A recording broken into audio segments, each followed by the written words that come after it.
Are you still looking or thinking of places you want to go in your travel to Hanoi and Sapa, Vietnam? I'm Jeffrey Vera. I teach, I travel, and I share my experience as a foreign language teacher here in Thailand. And tara, samahan niyo ako na mag-travel dito sa Vietnam.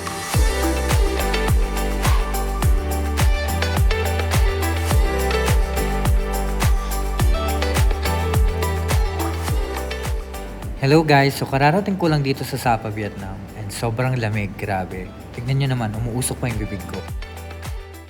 Ang flight pala na sinakyan ko ay from Chiang Mai to Hanoi. Dumiretso na agad ako ng Sapa galing ng Hanoi at sumakay lang ako ng bus going to the Old City. Then from Old City ay nagbus naman ako ng overnight going to Sapa. So let's travel and samahan nyo ako dito sa D1 ko dito sa Sapa, Vietnam. This is the monotrail train papuntang Phan Xiphan Mountain. 5 a.m. nga pala, usually dumadating yung mga bus sa Sapa, Vietnam. And from there, pwede na kayo mag-taxi papunta sa hotel nyo. Usually sa mga hotel ay nagpapa-check-in lang sila after 2 p.m. Pwede nyo palang i-ask yung hotel nyo kung pwede nyo ilagay yung gamit nyo sa mga storage room nila. Nagstay nga pala ako sa Viet Trekking Sapa, which is meron silang dorm room na napakamura and free breakfast pa.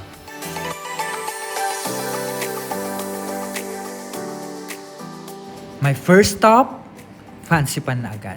Diba wala pang ligo-ligo yan, pero nagpunta na agad ng Phan Xiphan. Since hindi pa ako maka-check-in sa hotel na binook ko, ay nag-decide muna ako na ibaba yung bag ko sa lobby ng hotel. And also, they keep my things in their luggage storage.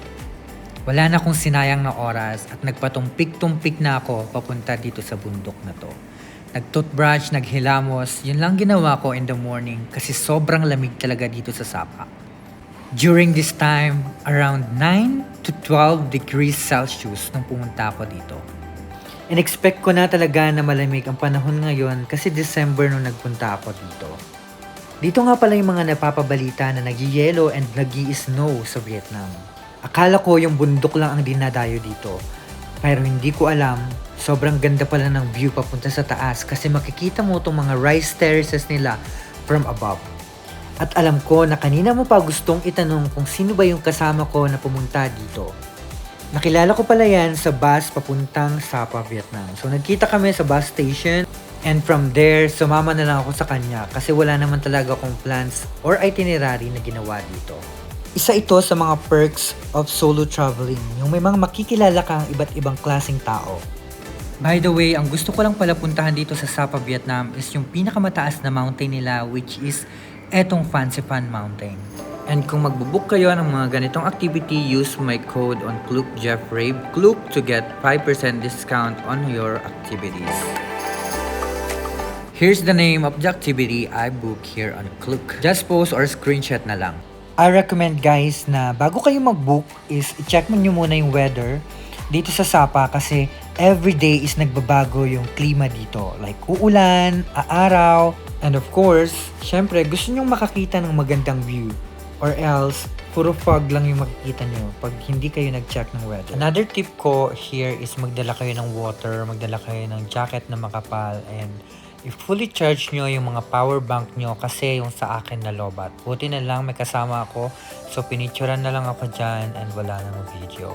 So thankful pa rin naman ako kasi at least diba meron akong mga memories na naiwan from this trip. Sobrang ganda ng pagpunta ko dito kasi ang perfect ng timing, hindi masyadong foggy, hindi rin masyadong mainit. So perfect talaga. Ito talaga yung lugar na mapapawaw ka sa ganda. Sobrang ganda guys, ma-amaze kayo. So ito nga pala yung pinakamataas na bundok sa Indochina. This is the Phan Xiphan Mountain. So yun lang muna for day 1 and abangan nyo yung part 2 and day 2 ng aking Sapa trip. And last tip guys, bago kayo umakyat ng bundok, uminom muna kayo ng soju, pampatibay ng loob. So yan, bumili nga kami and binaon namin papunta ng bundok. Ang lakas ng amats namin dyan kasi umaga pa lang parang okay, let's drink, ganoon na ang peg. Pero at the end, masaya naman kasi it helps the body para magkaroon siya ng konting init kasi sobrang lamig talaga at that time. Ayun guys, so basta wag niyong kakalimutan na magdala ng power bank or make sure na fully charge yung mga phone niyo bago kayo umakyat dito para hindi kayo magaya sa akin na puro picture lang. So thanks for watching and see you sa part 2 or day 2 ng aking trip sa Sapa, Vietnam.